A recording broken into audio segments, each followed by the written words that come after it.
Could you please introduce yourself? Marilyn Manson, of course. How did the show go? Are you a little bit satisfied with this result? It was good to play here, and it was, of course, very surreal to perform in daylight.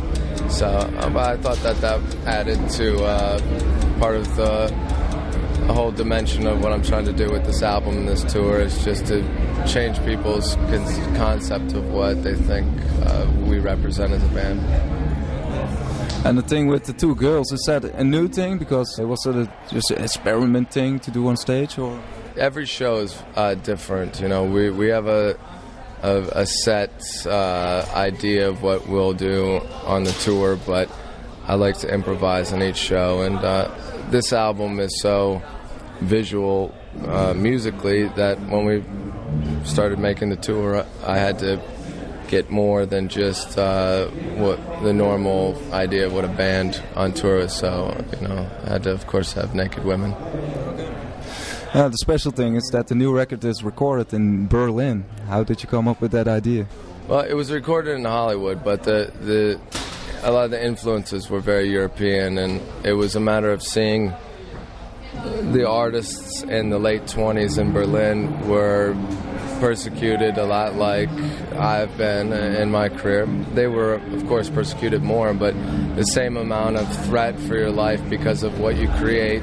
I saw, a common bond, and so I wanted to look back for inspiration, try and capture the spirit of that era in Europe and France and, in Germany and stuff like that, and when people were living like there was no tomorrow, making dangerous art in that way. Just a great literature or art, Marquis de Sade, that kind of thing? Well, just all of it, taking, inspiration from the heroes that sacrificed their life for what they do. Can you name a few? Well, like you said, the Marquis de Sade, not so much even his writings, which a lot of people find very offensive, but his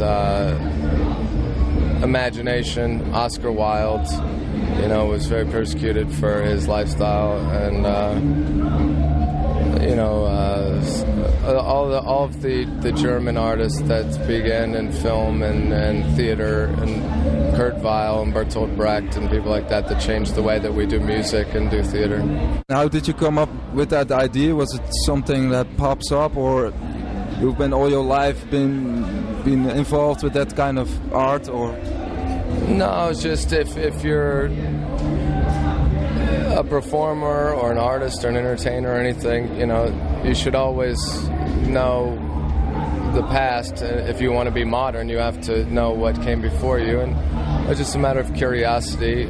After a while, you come across different things in time, and also my collaborating with Gottfried Helnwein, who's from Vienna, and he has very strong collaboration with the artwork and the album, and some of the shows we did in Europe, the Grotesque Burlesque we did in London and Berlin and stuff like that.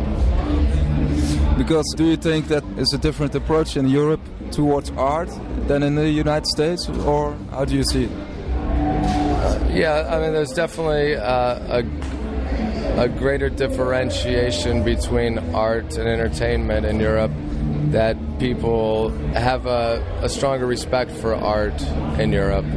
But that became more of a duty for me to make America see things the same way, because that's how things used to be, because a lot of people don't realize the importance and the influence of all of the arts, whether it be music or anything. It's all, in an ideal world, artists would replace politicians, but I think that in Europe people have that kind of respect for creative people. Okay.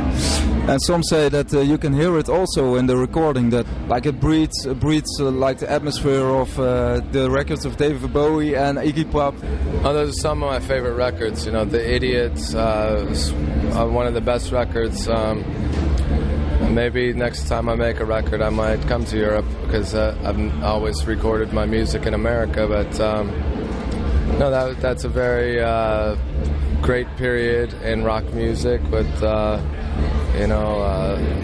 the the Thin White Duke when Bowie was doing very theatrical rock shows, and Iggy Pop had a very rawness to it, and I think, you know, our attitude is to combine all of that and to bring that back, because so much rock shows and albums are just very safe and very straight ahead. Even if they're angry and loud, there's still a very safeness to it, and this record's very eccentric, and you know, we wanted to keep that approach with the show too. Also a certain depth to the lyrics and the imagery that people can think, not to consume only. Sure. I wanted to make something this time that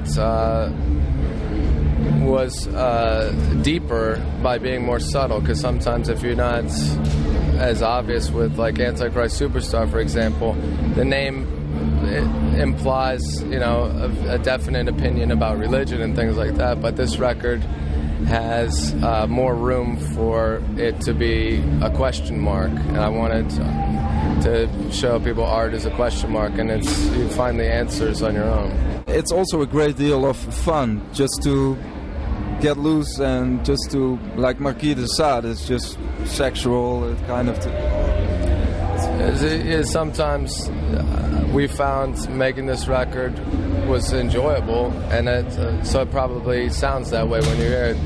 But it also doesn't take away from the fact that it has rage and bitterness too, but it shows more a range of emotions, and by letting go, we found more control. So it was very much stream of consciousness is a very positive way to make art.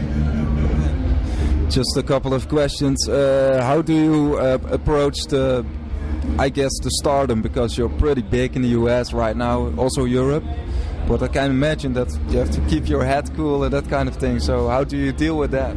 I've always behaved the same way, and I've never become jaded or take anything for granted. And you just always have to live for the day, and you know, because there might not be tomorrow, you might not have it tomorrow, we might not be alive tomorrow, so it's always a matter of living each day to the best.